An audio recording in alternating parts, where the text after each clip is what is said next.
Hello, my friend. In this video, I'm going to show you how you can 2 to 5x the amount of ideas that you have in your songs so that you can have better sounding songs, you can finish more songs, and so you just have more ideas to work with whenever you're trying to finish a song and complete the music that you're working on. This is super useful because the more ideas that you are working with, the more chance that you have to flesh out the bad ideas and to let the really good ideas come to the top of the heap. If you use the first idea that you come up with, it may not necessarily be the best idea that you have. So it can be a good idea to have a process for making as many ideas as possible in the song that you're working on. In addition to that, by having a bunch of different ideas at your disposal when you're crafting your song, you're just going to have more pieces that you can work with. So you'll be able to make your song sound a lot less loopy and a lot more interesting because you just have more to choose from. Thankfully, there are only 3 steps to this process that I'm going to show you here to 2 to 5x the amount of ideas in your song. The first is, of course, to come up with that original idea. Second is to duplicate that idea within your project and start messing around with it quite a bit. And then third is to recombine all the short ideas that you've had and incorporate that into a full, complete song. So if finishing as many songs as possible is super important to you, there will also be a free link in the description below where you can download my 5-step song finishing checklist, which you'll be able to use to finish songs as faster than you ever have before by following a reliable checklist that you can follow each and every time that you are trying to finish songs. So that said, make sure you grab your free checklist by the link in the description, and let's jump on into this and 2 to 5x your ideas. All right, so in this project, what we're going to be looking at is the explore and expand stage, in particular of the music production process. So after brainstorming the initial idea, it's a good idea to start experimenting and exploring different ideas so that you can kind of come up with some new concepts for the song, because it's can be very common that the first idea isn't the best idea, and that is the case in this one. So what I'm going to show you first is the kind of first idea that I came up with in the brainstorm stage. So let's go ahead and listen to that.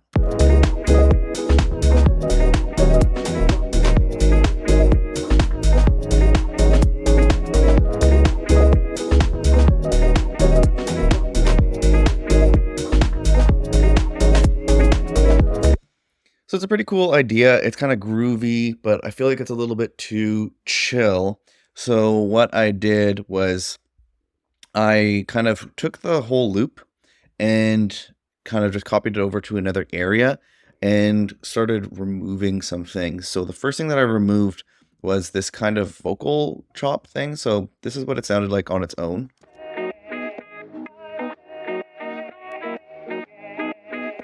And it kind of sounds cool, but it sounds like, I don't know, it sounds a little bit too circusy or something like that. So I decided to remove that, and I added in this little kind of like, I was going for like a Jack in House vibe, something kind of repetitive, just kind of taking up some of the high end. And in the context of the song.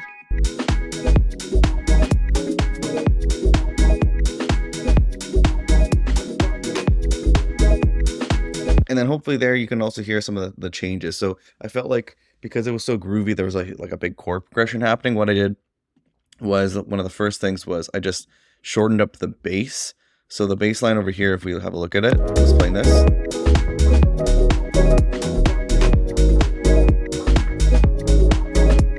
So much more of like a chord progression. So I created this new idea when kind of exploring and expanding on the concept to just kind of keep it simple, pedaling on the root note of the song, which ends up sounding like this.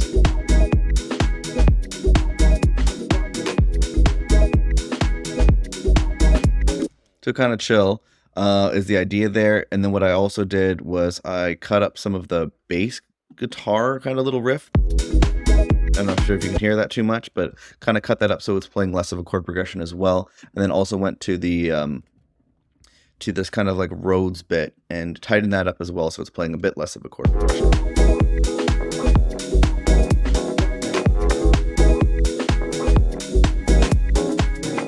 So you can hear there the chords and that kind of bass guitar, if you could hear it there. They're a bit more loopy is kind of the idea. And then continuing to kind of expand on that idea, I came up with a different vocal hook, which I think works a little bit better. It doesn't have that like kind of circus vibe as the original idea when I was coming up with the loop, and it kind of sounds like this. So I'll play that for you.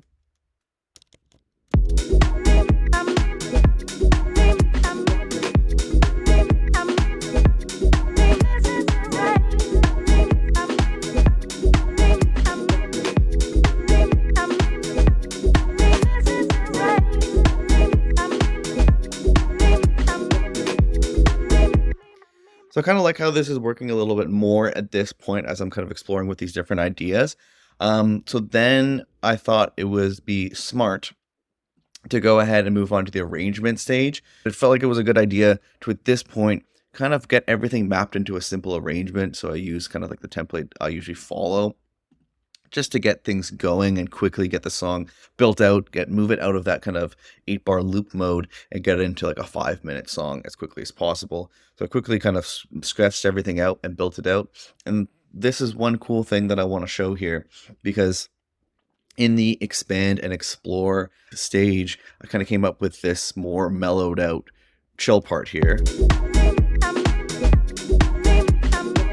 And it kind of gave the opportunity to not scrap the initial idea that was more groovy and had more chord progression and all that, and instead use it as a B section of the song. So now this song kind of starts off a little bit more chilled, more pedaling on the root note. And then after the break, the break introduces the chord progression. And I'll show just kind of the end of the break going into the drop. So this way there's a little bit more of a journey in this song. So it starts with the pedaling, just kind of one note, and then the break introduces the chord progression. And then the second drop, main drop, introduces a lot more of that chord progression and feels like there's a journey that happens. So I'll kind of play it from the end of the break here so you can kind of get a feel for what that sounds like.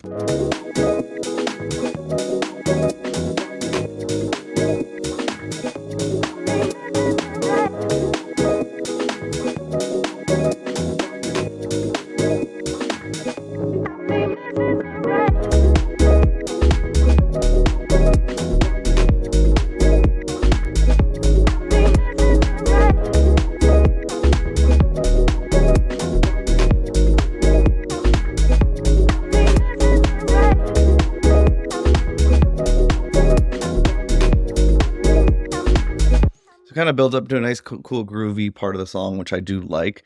I think that's really the importance of taking some time to expand and explore on your ideas, because you can come up with some different parts that could be really cool. You can end up with a new hook that works a little bit better than what you originally intended. And then you could also come up with like A sections, B sections, C sections, so that you can add some more variety to your ending kind of arrangement and composition.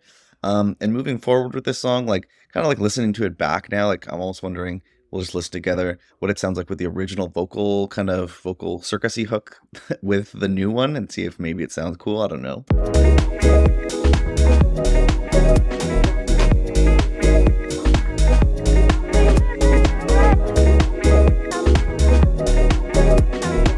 So maybe not, but listening to it like with the original groove here.